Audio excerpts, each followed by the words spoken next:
What's good, folks? It's Nightmare Frame here with a new Warframe video coming at you with the dual TOXOCYST versus level 9000. All I can say is, damn. This is one of the most devastating and, quite honestly, one of the most comfortable secondaries that you could ever use in high-level content. If you haven't seen, I did do a video where I list off must-have weapons coming into 2024. And during the process of making that video, I decided to come up with a very nice synergy that can destroy level cap disruption enemy units. Now, if you don't understand, what if I tell you this one weapon can be your main DPS weapon while also being your primer and armor stripping tool all in one? Yeah, think about that. And the synergy is so simple, you'll be left thinking, huh, well, that's pretty obvious. Why didn't I think of that? What is the dual TOXOCYST? Well, it's an akimbo pistol. The stats are not that impressive until you slap on the Incarnon adapter. Then it turns this weapon into a beast. But it has a very interesting gimmick. When you get a headshot, you have 150% fire rate, 100% ammo efficiency, and 100% toxin damage for 3 seconds. This is easily done by tapping a head once in a while. The only thing that you don't have to worry about is the ammo efficiency, because that does not translate into the Incarnon form. Like all Incarnons, you can see the unique reticle. And right underneath it is the Incarnon gauge. Shooting body shots does not build Incarnon meter, but notice when we shoot, we have that recoil. Ooh, we don't like that. As soon as you tap ahead,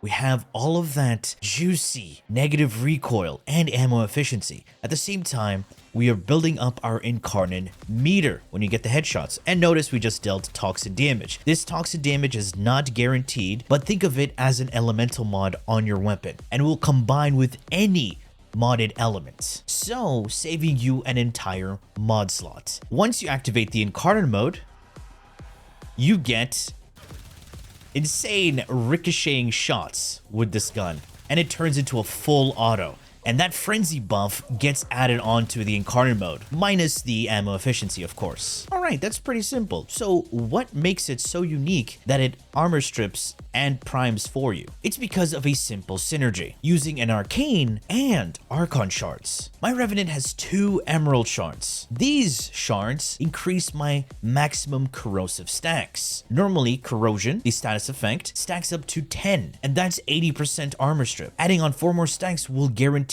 a full armor strip. And remember what I said, this weapon deals toxin damage when you get a headshot. That means if you add an electricity mod, you will now have corrosive. It doesn't show any corrosive here. That's because it only comes from its unique traits. Getting a headshot now deals corrosive. So let's demonstrate this. Look at that. Getting headshots, we're dealing corrosive. And proccing more than 10 corrosive procs will... well, that guy died before I could armor strip it. Let's increase the status chance real quick.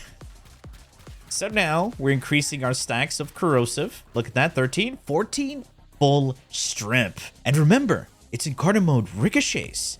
So it spreads all those corrosive stacks to nearby enemies and can fully strip them.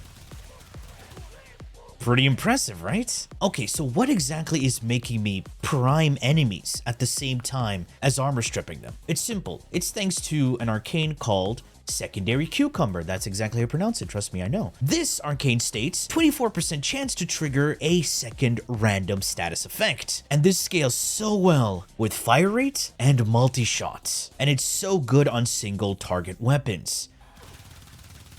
Look at that. Magnetic, blast, electricity, viral. Mind you, this build, as you just saw, doesn't have any multi-shot or anything else besides elemental damage. Yet I'm able to shred these Steel Path modified enemies. So now you know how we're priming enemies and how we're armor stripping enemies while also dealing our damage to a certain extent. Let's take a look at the weapons evolutions. Of course, you already know the first evolution, it turns into its Incarnon mode. Our second evolution gives you 50 base damage and 5% multi-shot on ability cast, which stacks up to 20 times. That's 100% multi-shot, meaning an additional bullet each time you fire. Now, when you think of ability cast and use a Warframe that doesn't really have spammable abilities, for example, Revenant here. So what's a nice way to get that evolution fully stacked up?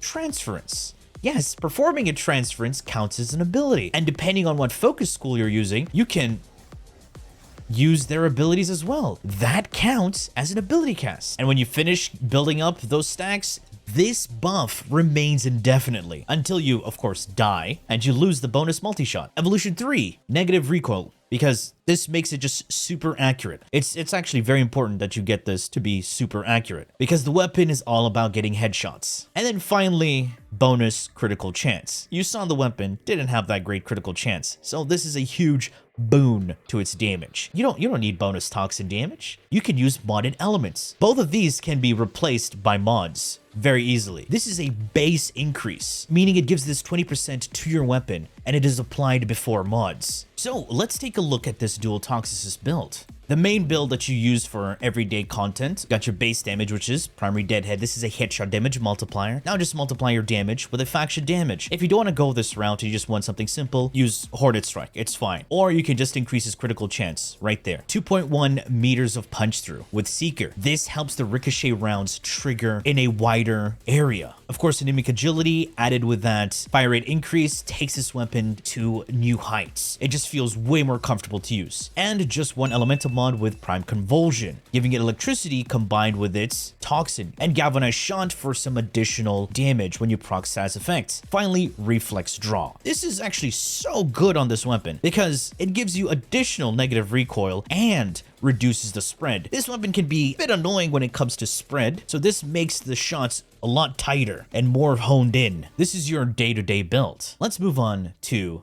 the funny. Secondary encumber to proc additional status effects, and all I did was change Seeker to hydraulic crosshairs. Normally, I would say go for this one, but I can't fit it because, you could drop reflex draw to use galvanized crosshairs. It's up to you. But yeah, this is what I would recommend if you were to forma that into there. But this is way more important for day-to-day content. So yeah, we have our fire rate, we have our faction damage mod, and encumber procs additional status effects, which then boosts galvanized shot. And of course, the other damage boosts come from Revenant and his Helminth ability. The Helminth ability in question is Xata's Whisper. This is a damage buff, but unlike other damage buffs, it is quite similar to Toxic Clash, but not like Toxic Clash. It coats your weapons with void damage. So when you deal damage, it adds another instance of damage alongside your main damage. Think of it like multi-shot. So when you slap someone, another hand comes in there for some additional damage. And the damage scales from your strength, of course, crit damage, elemental damage, and faction damage, which has it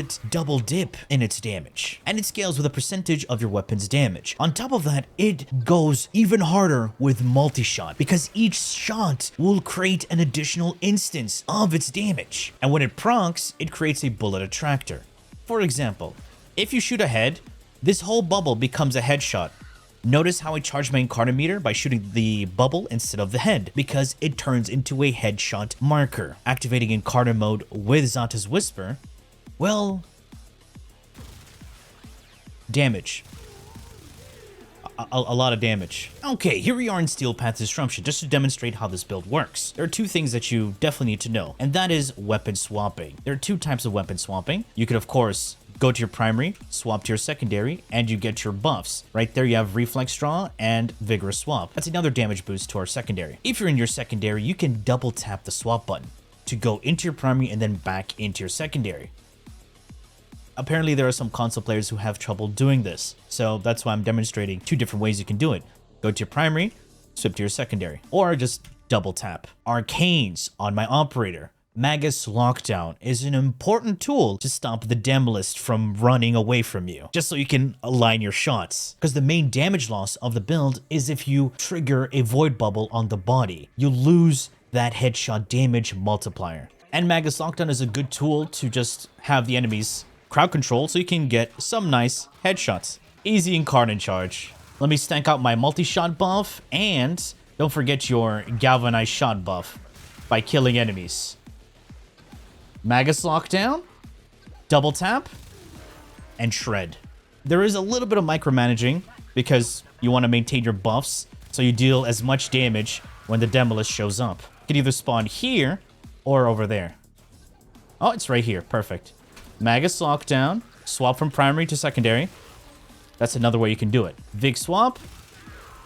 I didn't even have Xata's Whisper there. Remember, dodge roll and then activate Mesmer Skin. Very important to have rolling guard, because if you're fighting against high-level Noxes or anything that does toxin damage, recasting your Mesmer Skin does leave you vulnerable. Because when you recast it, it removes Mesmer Skin and then places a new one. So fuck. Oh my god. No. Aye!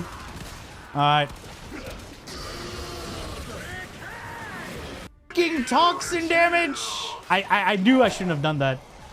I knew I shouldn't have done that. Very important in endurance runs. People don't seem to understand that toxin damage is one of the most broken things against Warframes. Even your Revenant. Okay, we're back in the Orbiter. Let's take a look at this Revenant build. Starting off with the Archon shards. 2 yellow shards for casting speed. Very important. I don't need casting speed. Let me just cast my Mesmer Skin like the slowest thing in the world and be left even more vulnerable than you already are. Casting speed. And of course the 2 emerald shards to give me the bonus corrosive stacks so I can fully strip. Let's check out that Revenant build. The aura is flexible. You can run enemy radar for a larger enemy radar, but holster amp and vigor swap together, pretty nice. Just swapping between weapons gets you bonus damage. My strength is at 337% with power drift, transient fortitude, blind rage, and umbral intensify. All of this is to boost Mesmer Skin and Xanta's Whisper damage. You need to have 250% so you can one-shot enemies with Rev and Enthrall. And of course, to kill Acolytes, Enthralling and Rev is super broken because it makes Acolytes way more vulnerable to everything. So if you're surrounded by enemies and an Acolyte spawns, you can just Enthrall that Acolyte and walk away. It will die. Prime Flow for the large energy pool because we're running negative efficiency. And to help out with that negative efficiency, I also have Arcane Energize for that large energy income when I pick up an energy orb. I also forgot Augur Secrets for even more strength. For a duration, Prime Continuity. This is very useful to have for Enthrall and Xanta's Whisper. Very useful when you're recasting your Mesmer Skin. Dodge roll, pop, Mesmer Skin. And the final arcane is Arcane Precision. On headshot, gain 300% base damage for your secondary. For the companion, I have the Worm Prime, mainly for one reason. And that's a reinforced bond. It has the largest shield pool out of all the sentinels. As long as I have over 1,200 shields, easily get bonus fire rate, which is another DPS increase. And finally, Tenacious Bond for some additional critical damage, easily done by a high crit chance sentinel weapon. All you have to do is put critical delay on the Volconx or the Volconk. So there it is, folks. This is the dual TOXOCYST versus level 9,999. It's become one of my favorite endurance weapons right now, next to the Bubonica, which is another self-primer and main damage weapon. Alright folks, that has been it for me. I do hope you enjoyed and learned something from this video. And if you did, please feel free to leave a like, share, and subscribe